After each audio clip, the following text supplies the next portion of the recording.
In this documentary, I will be discussing the history of editing and how it has changed over the years.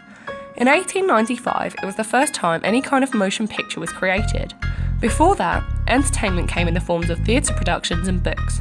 Imagine living without discovering your favourite film, without having that one film to snuggle up to. This was the reality of everyone's lives before 1895. This was when something magical happened. Something that couldn't be described. Film. The Lumiere brothers created an amazing device that combined projector, printer and camera. This magic meant that films could be projected onto blank backgrounds at 16 frames per second. The first film created was The Water Are Watered. All of the characters stayed in the centre of the frame, and the use of diagonals is used to create depth in the location. This helped to aid the illusion and left the audience in awe of these wizards. The whole film was one shot, and a long shot at that.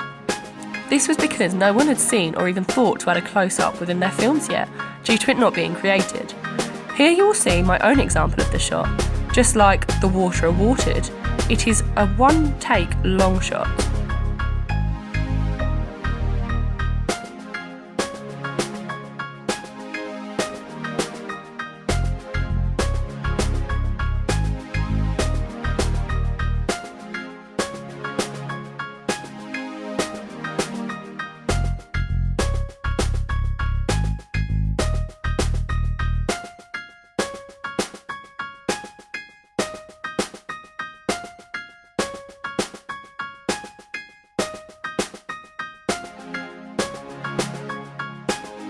Many ways of showing the narrative was created in books, theatres and comic strips, however this was yet to be translated to the fast-growing film industry.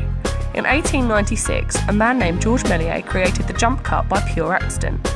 He stumbled upon this phenomenon as his camera jammed whilst he was filming, but once it had corrected itself, it had led to the camera that he was filming in the first place disappearing altogether. This appeared to be magic by the audience at the time. This shot was then used in magic shows and film productions to create the spectacle of cinema. Audiences then believed that it was real due to it not being seen before. However, watching the footage now, we understand it to be a jump cut. I will now show you my example of this effect and how I used it today.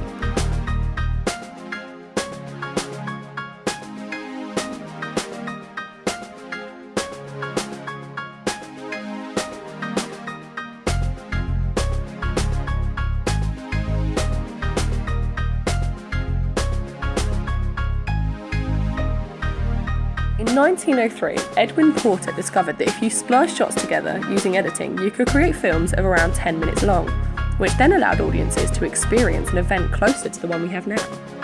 The individual shots were put together and were unedited and taken in one shot, similar to the first film created. This can be seen within The Great Train Robbery.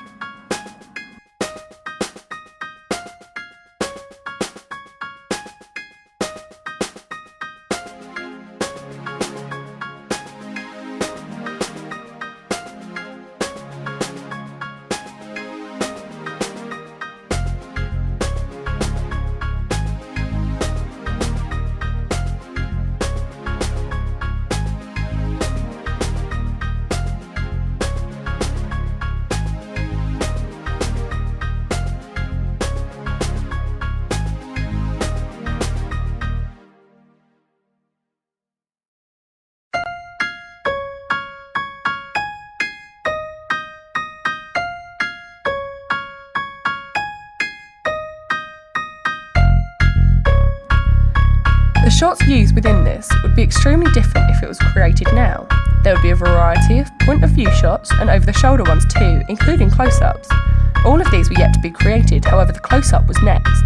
Later that year, the close-up was discovered by Edwin Porter. Again, his impact in the film industry is recognised, and it's allowed us to have a load of different shots. This showed us more detail within films and therefore created a closer connection with the characters. The best example of this was The Gay Shoe Clerk by Edwin Porter himself.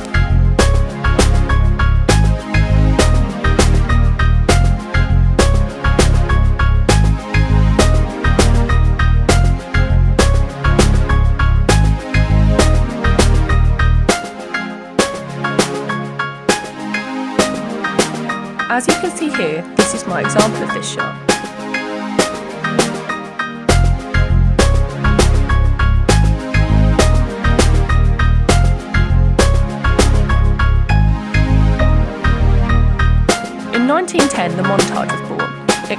revolutionary technique that has affected the film industries today.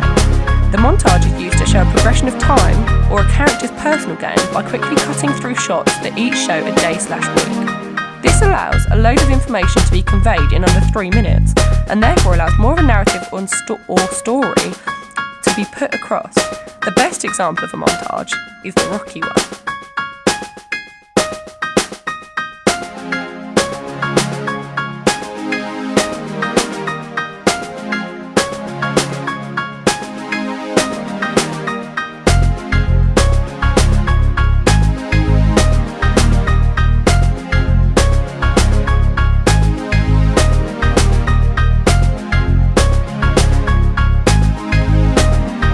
Editing was also created within the 1910s, and this then allowed you to feel involved with the story.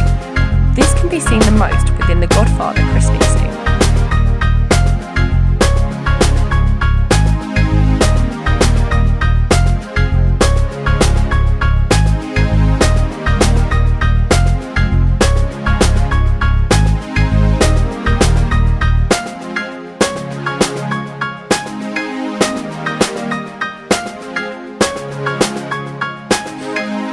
Rhythmic editing is the last technique that I'm going to show you. This is when the edits cut to the beats of music, or the events within the scene happen in sync with the beats of the music.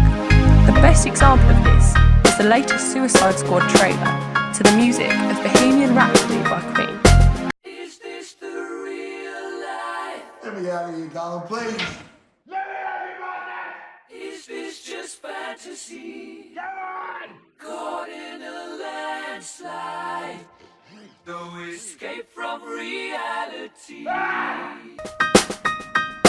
This is all there is to discuss for now, but maybe in another 100 years there will be another student creating a documentary just like this one, discussing the editing that we have today.